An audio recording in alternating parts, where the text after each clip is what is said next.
We have a lot to get to, and we do not want to waste any time, so let's bring out the former President of the United States, the Republican nominee for President, former President Donald Trump.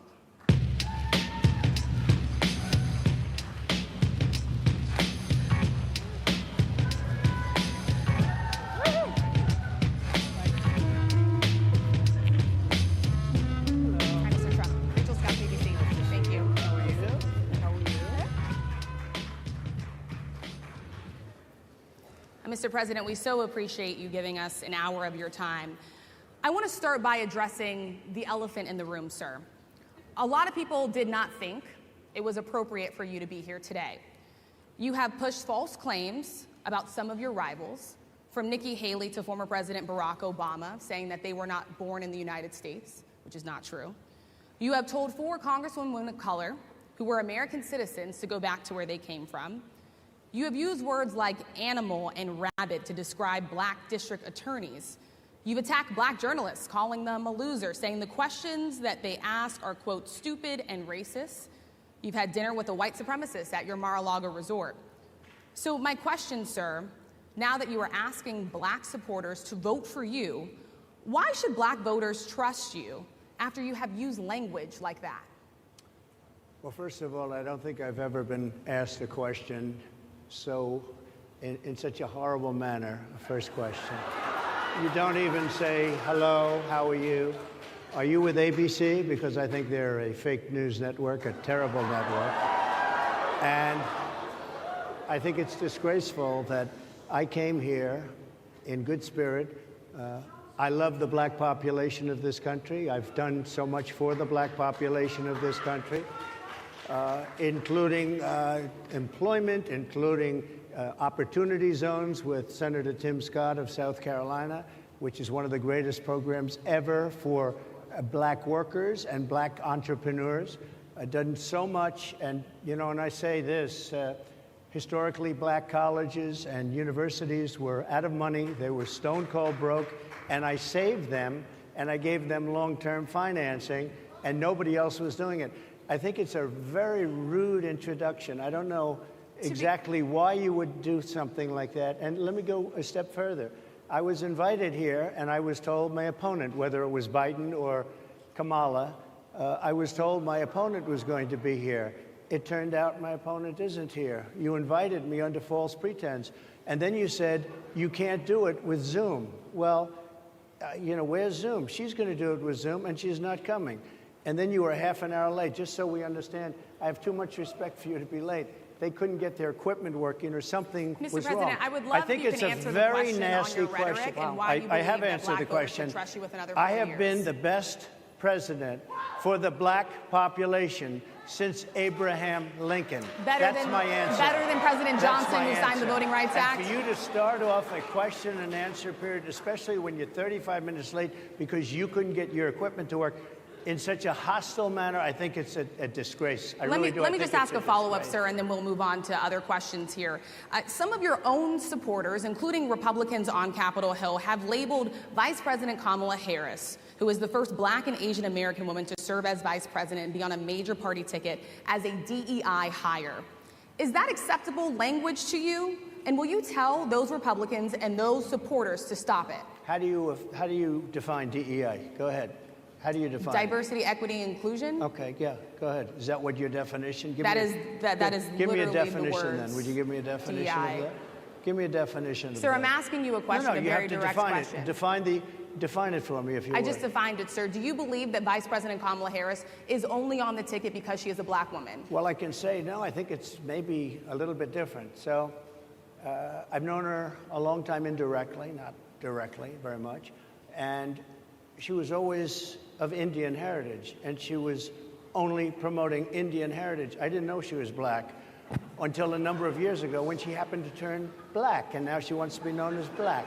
So I don't know, is she Indian or is she black? She is always identified as a black woman. She went to a historically black college. I respect either one, but she obviously doesn't, because she was Indian all the way, and then all of a sudden she made a turn, and she became a black person. Just to be clear, sir, do you believe that she is... I think somebody should look into that, too, when you ask continue in a very hostile, nasty tone. It's a direct question, sir. Do you believe that Vice President Kamala Harris is a DEI hire, as some I Republicans really have don't said? know. I mean, I really don't know. Could be. There are some, and there are plenty. I know this lady right over there, Harris, is a fantastic person who just interviewed me at length. And we had a great interview, I think, and I heard you got very good ratings on that interview. You told me it was the longest one of your life, so we had a good discussion. Look, I want to talk about why you're here today. I mean, it is not lost on us how divided we are as a country. And as you were coming today, we really got to see that we were divided along the lines of race, along the lines of gender. And there is this question of, in this moment where we are, why come here? What is your message today? My message is to stop people from invading our country that are taking, frankly, a lot of problems with it. But one of the big problems, and a lot of the journalists in this room I know and I have great respect for, a lot of the journalists in this room are black. I will tell you that coming from the border are millions and millions of people that happen to be taking black jobs. You had the best. What exactly is a black job, sir? A black job is anybody that has a job. That's what it is. Anybody that has a job. All right. And Mr. President, they're taking the employment away from black people. They're coming in, they're invading. It's an invasion of millions of people, probably 15, 16, 17 million people. I have a feeling it's much more than that. And everybody's been seeing what's happened. The first group of people, the black population, is affected most by that, and Kamala is allowing it to happen. She's the border czar. She's the worst border czar in the history of the world. There's never been a border czar like this. She's never even essentially been. She said she was there once, but not the right part of the border. So she was a border czar. She's done a horrible job. These people are coming into our country, and they're taking black jobs and Hispanic jobs, and frankly, they're taking union jobs. Unions are being very badly affected by all of the millions of people that are pouring into our country. And one thing, as we discussed, many of these people are coming in from mental institutions, from prisons, from jails. They're gang members in other countries. Other countries are setting loose their prisoners. They're opening up their prisons and their mental institutions, and they're taking their bad people, drug dealers, gang members, and they're bringing them into the United States. And by the way, their crime rate is going down, and our crime rate is going to be a disaster. Mr. President, I want to get into how you address some of the issues with black communities. And I say that plural because we live in communities of color that are different. We're not all the same. We don't vote the same. We don't think the same. True. It's not monolithic. So as you come here today, I want to talk about something that bursts. And this is the weight of the inflation on this country right now. The nonprofit Money Management International recently released data from its mid-year analysis that we have found a 52% rise in people who are seeking counseling for being in credit debt. They're paying for food that is sky high on their credit cards, and now they can't pay that off. The credit counseling nonprofit MMI, as I said, is saying now that they've seen surges that they haven't seen since we were in a pandemic of people in financial trouble. Much of that falls on the shoulders of single moms, single black moms, when you look statistically. Yeah. How do you turn it around? What's your plan for the black community when it comes to money? So, first of all, it's very hard to hear you for whatever reason because of the fact that they have bad equipment, because I guess, this woman was unable to get the right equipment. But it's very hard for me to hear you, but I can hear every other word. It's very difficult, actually. But so I don't know if they can fix it or do something with it, but I'll do the best I can with it. The inflation is absolutely destroying our middle class, our working class, virtually every class. Inflation is a disaster in our country. Inflation is a country buster. It breaks every country. And we had, in my opinion, the worst inflation we've had. They say it's 58 years, but I think it's much more than that. It's been devastating. And if you just take a look at a lot of things they don't include, like interest rates. Interest rates went from 2.4% to 10%, and you can't get the money. People can't buy houses. They no longer have the American dream. Young people, young black people, they don't have the American dream anymore. They can't buy a house. They can't borrow the money because of the cost of the money. They can't buy it because of the cost of housing, because of the cost to build it, because of inflation. Inflation is a disaster, and it's destroying our country, and it's destroying the black community probably as much or So what do more you do? than any What's your plan? You know what we have to do? We have to bring down the cost of energy, and that's going to bring down the cost of inflation. This was all started with a bad energy policy by Joe Biden. By the way, just if I might, I was running against a man named Biden. You probably saw that. And he was losing very badly in the polls, and then he had a rather bad debate. I would say it was a bad debate. I would say it was one of the worst debates in history. And his poll numbers crashed. And instead of saying, you know, let's keep going and maybe something happens the other way, they said, oh, we're going to replace him. Let's just replace him. That's like you're in a fight, a prize fighter's in a fight. He's not doing well. You say, let's bring in another fighter. So our whole campaign was steered toward him, and now we have to steer toward him. But ultimately, it's the same because they have bad policy. They have policies of open borders, unbelievable open borders, horrible energy policies. They want to get rid of, as you say, gasoline in cars. They want to get rid of oil. They want to get rid of efficient heating. Mr. President. Environmentally, what they're doing is killing our country. They're absolutely destroying our country. But the inflation is the thing that's hurting the black worker, the black population, and every other population within our country. Inflation is the worst it's been, I think, in over 100 years. And they'll fact check it. They'll say it's only 58. Whatever it may be, they don't add all the numbers. They don't add the really bad numbers, and you can check that too. But inflation, Harris, is absolutely destroying this country and the people in our country. Yes, Mr. ma'am. President, can I ask you another question Yes, that is and- also impacting black Americans? And that's very clear now. Good. I'm sorry? It's very clear. I hear you. Okay. So Sonia Massey, someone from Illinois, an unarmed black woman, was shot the other day in her home by a deputy sheriff. The deputy has since been charged with murder. You've said police would get immunity from prosecution if you win. Why should someone like that officer have immunity, in your opinion? Immunity? Immunity. I don't know the exact case, but I saw something, and it didn't look good to me. It didn't look good to me. Are you talking with the water, right? Yeah, well, police unions are not backing this person either. Okay. But again, why would... They're going to be charging the officer. I guess they're charging the officer. So why should he receive immunity?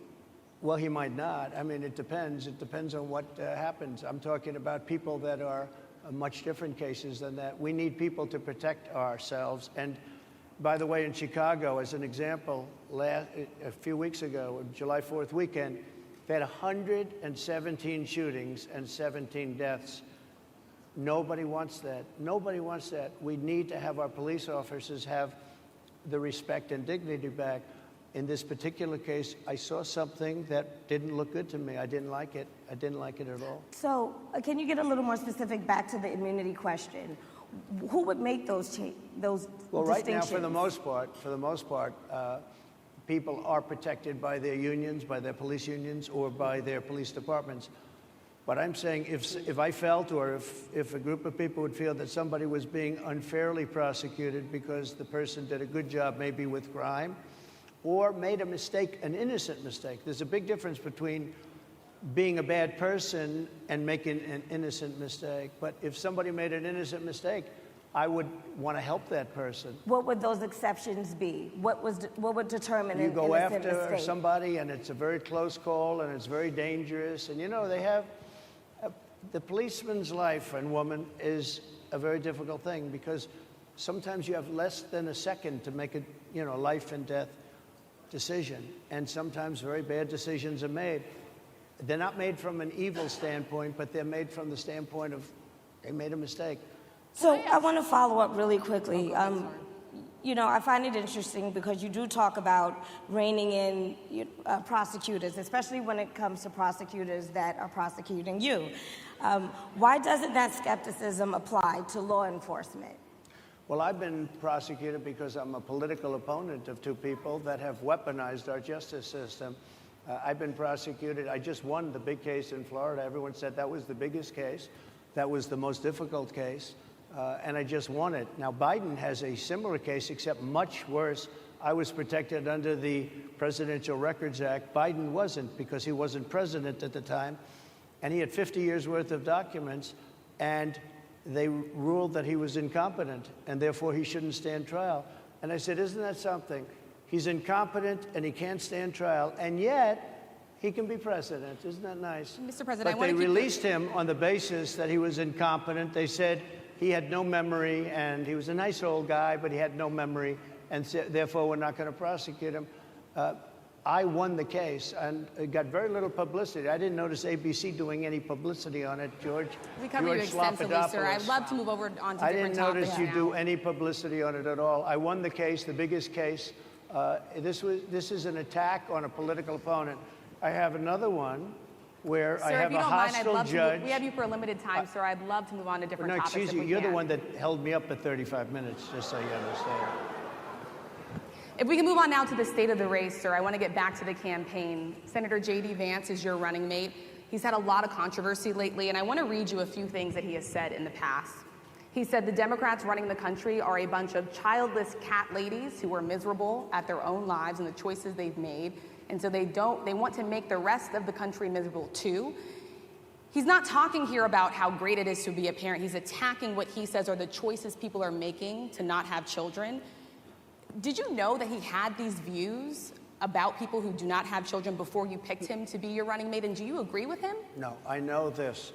He is very family-oriented, and he thinks family is a great thing. That doesn't mean he thinks that if you don't have a family, it's not. I know people with families. I know people with great families. I know people with very troubled families. And I also know people with no families. They didn't meet the right person. Things happen. You go through life, you don't meet the right person. But he's not just talking about families here. And he also some of says those that people that don't have children should get less votes than those that do. I'm just speaking for myself. Is that your and I campaign think position? I'm speaking for him, too. He strongly believes in family, but I know people with great families. I know people with not great families that don't have a family, and the people without the family are far better. They're superior in many cases, okay? He's not saying they're not.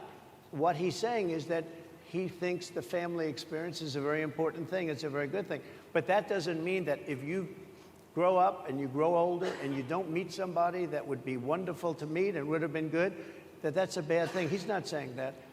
My interpretation, you'll have to ask him, actually, but my interpretation is he's strongly family-oriented, but that doesn't mean if you don't have a family, there's something wrong with it. Just Mr. one last President? point, and then we'll move on. Just one of the bedrock principles of American life is one person, one vote. Senator J.D. Vance has suggested that someone who has children should have more votes than a person who does not have children. I just want to be clear here. Is that the position of your campaign? Well, no, but it's not something I have ever heard before. I can tell you this. Right now you have illegal aliens coming into our country, many from prisons and many from mental institutions, and they want to give them votes. I don't think they should have votes. They came into our country illegally, People and who they're are only taking the American vote away citizens from are all allowed of the to vote, people sir. in this room that have been here a long time, that have worked hard, that in many cases, and you'll see this happening, if I'm not elected, you're going to see it happening. If I am, you're not going to have any problem. But you're going to see it happening a long time. You're going to see the people in this room and people outside of this room are going to be losing their jobs to people that have come into this country illegally. Mr. President, can we stay with just kind of the state of the race right now? Because I felt like that vice president question, candidate question was right in there with that. So let's talk about J.D. Vance for a little bit. He's had some stumbles out of the gate. I don't know if you're hearing what we hear as reporters, but it's been a tough couple of weeks for him. Why did you choose J.D. Vance? Why did you choose him? And I'm having a hard time hearing, too. I I know chose him everybody because, out there can, but it's I'll hard tell to you hear. why. I chose him because he's a very strong believer in work and the working man and woman, and especially the working man and woman who have been treated very unfairly, because you have many of them in this room. But you have many of those people, they were treated very unfairly. They worked very hard and they were treated unfairly. He wrote the book that became a bestseller. The movie became a smash hit. He's a very smart guy without the benefit of having a family that has contacts, like a father that was well connected. He got into Yale Law School. He graduated in 2 years from Ohio State, summa cum laude. I mean, you take a look at, you know, his career has been an amazing career. He started off at a level with a difficult family situation, very difficult with the mother and the father and everything else. He ends up going to Yale Law School and was one of the top students, became the head of the Law Journal. I mean, that's an amazing thing. He's a 4-year, he was in the military with great distinction for 4 years, got out, went into business, became successful in business, very successful in business, actually, did public offerings and other things. And you know, I have to believe in that. I mean, he's somebody that was born in a rough situation. Most of the people know that situation because it was very well documented in his book. And I have a lot of respect for somebody that can get into Yale and become one of the best students in Yale, that meets a young woman at Yale who was also outstanding, and they get married, they have a beautiful family. But he had you know, he's made himself an amazing life. He then goes to Ohio, lives in Ohio, and he had my endorsement. That helped. But he wins the Senate. He becomes a United States Senator. So he's a United States Senator. So, and so, Harris, like I respect you for your success, I respect people for their success. The reason I asked the question is because the last time you and I sat and talked was the day that you were shot. We'd been together for much of that day. You left to go to Butler, Pennsylvania, and we didn't know what was next. Yeah. And 2 days after that... I cannot understand. Your microphone I know, is so it is really hard for me to understand you, too. I can understand you perfectly. Because she's closer. I can understand you. I'm happy to hear that, sir. But I can't really understand, Harris. I have a few more questions. Because of the distance, and the mics are really in lousy shape, but I cannot understand Are you asking a question? what you're saying. So what I wanted to say was the last time we spoke, you said some words that were prophetic because I asked you who you wanted to choose for vice president. Yeah. And you said normally it really wouldn't matter what they would bring. You know, you choose somebody that you think has a future, that sort of thing. But you said these words 3.5 hours before an attempted assassination on your life. You told me that bad things happen, Harris. And that's why this decision is important this time. Bad things happen. You said it twice. When you look at J.D. Vance, is he ready on day one? Does he what? Ready on day one, if he has to be. I've always had great respect for him, and for the other candidates too. But I will say this, and I think this is well documented. Historically, the vice president, in terms of the election, does not have any impact. I mean, virtually no impact. You have 2 or 3 days where there's a lot of commotion as to who, like you're having it on the Democrat side, who it's going to be. And then that dies down, and it's all about the presidential pick. Virtually never has it mattered. Maybe Lyndon Johnson mattered for different reasons of what we're talking about, not for vote reasons, but for political reasons, other political reasons. But historically, the choice of a vice president makes no difference. You're voting for the president, and you can have a vice president who's outstanding in every way, and I think J.D. is. I think that all of them would have been. But you're not voting that way. You're voting for the president. You're voting for me. If you like me, I'm going to win. If you don't like me, I'm not going to win. I'm going to get my J.D. Vance question in. J.D. Vance? I'm going to get my J.D. Vance question in. To your point and to Rachel's point, he, you know, has a lot of opinions about childless women like myself or divorced people like yourself. Do you think, well, I mean, my point is here. But at least it was said in a friendly manner. My point is, do you think the Republican Party is getting a little bit too judgy about people's lives when you think about abortion or when you think about what J.D. Vance is saying? I don't think, look, I think that the Democrat Party is really the one that has the problem. I think they're radical on abortion because they're allowing abortion in the 9th month.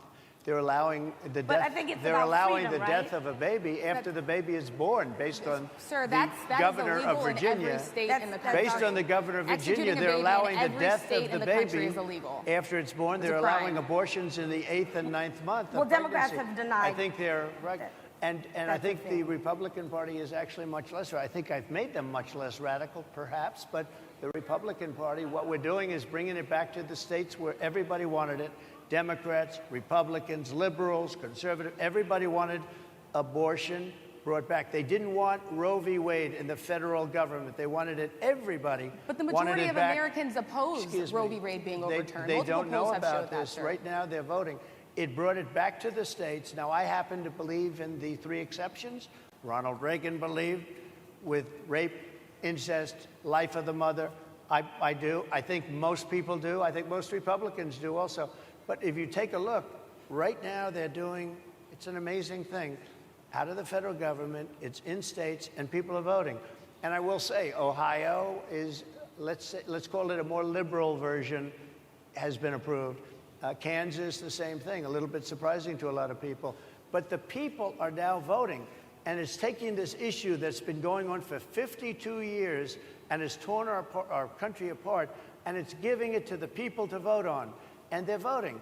And many states have already voted. Others are in the process of voting. And it's bringing it back to the people and a vote of the people. And it's not at all radical. And again, you have to follow your heart. I happen to believe in the 3 exceptions. Most people believe in the 3 exceptions. Most Republicans believe in the exceptions. But they don't want to see an abortion in the 9th month or the 8th month. Almost everybody agrees to that. And they certainly don't want to see, in the case of the governor of Virginia, the former governor, I might add, who said, we set the baby aside and then we decide what to do. Meaning, what do? We execute the baby. That's a radical, horrible position. And some people want that. I don't want it. Most people don't. Thank you. Can I just pivot really quickly to another question about, you brought up health, Harris. You're an active man. We see you golfing all the time. But if you win, you'll still be president at 82, which is older than Biden is right now. But not mentally. Look, mentally. Here's the question. He's shot.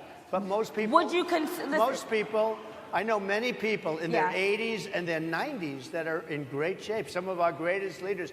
You look at throughout the world history, the greatest leaders, some of the greatest leaders in the world were in their 80s. But here's the question. Would you consider stepping down if you felt that your health was declining?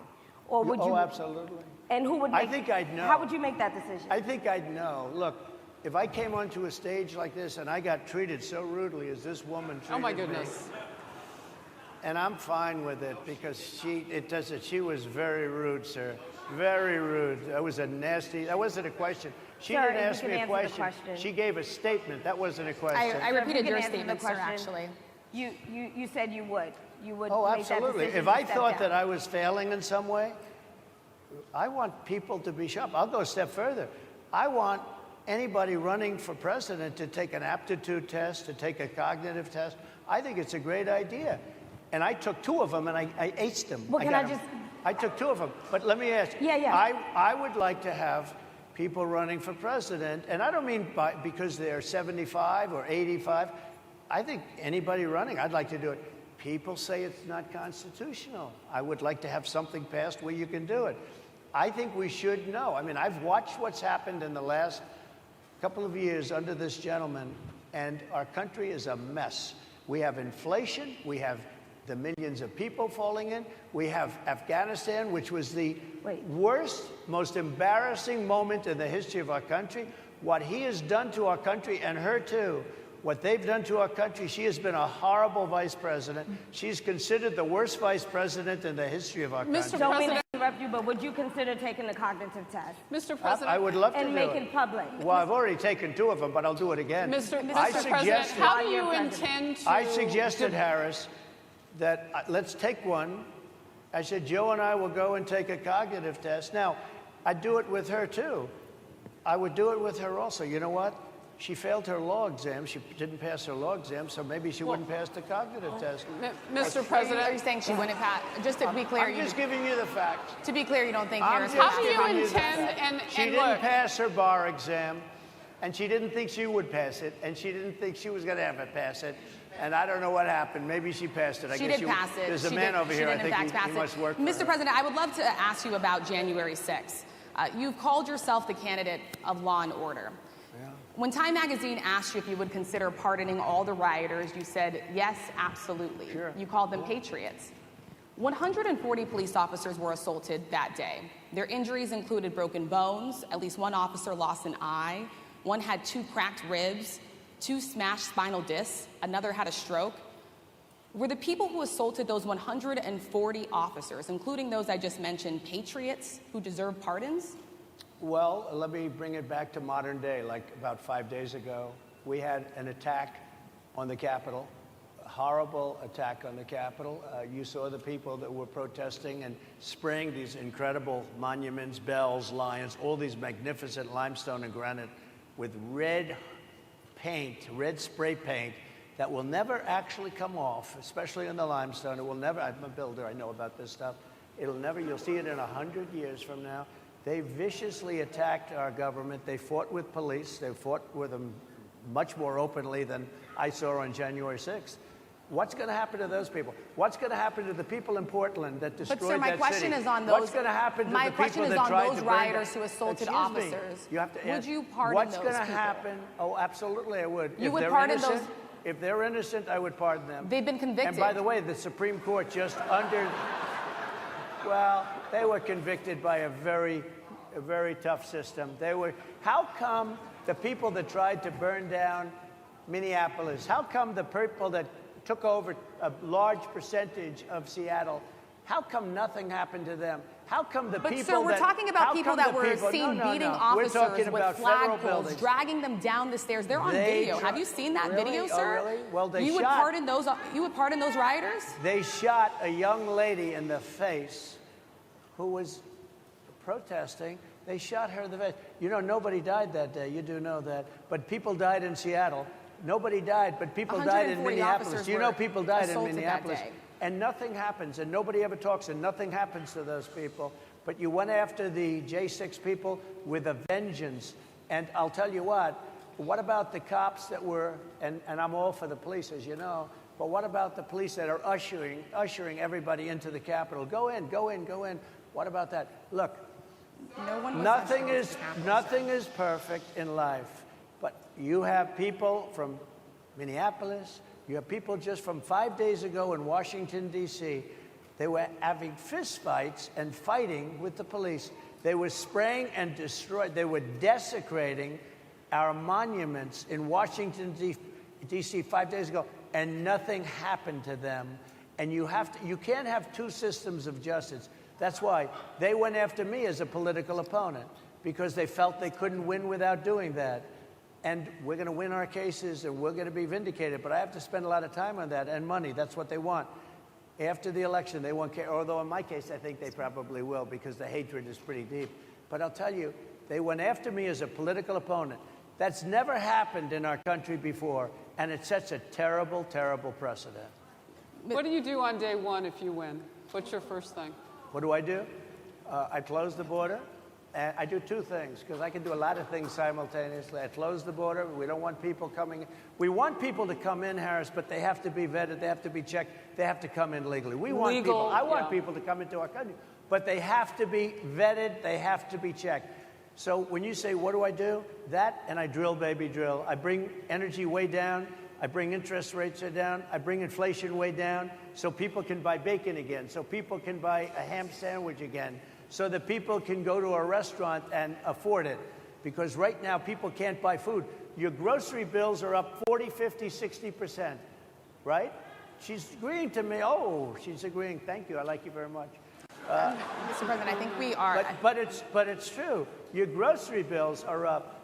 And then they're mandating that you buy an all-electric car. You know, Elon Musk endorsed me, and he's a friend of mine. He's a good guy. He's a smart guy.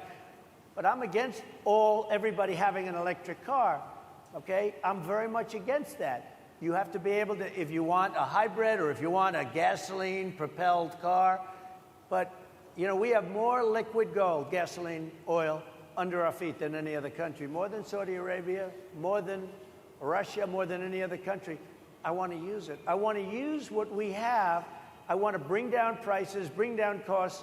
And I also have to stop the invasion. And remember, they're taking your jobs. These people coming in are taking your jobs. Project 2025. I think we have to leave it there by the Trump team. All right. So leave it. That is the last word. Thank you so much, Mr. Trump, for coming today and joining us.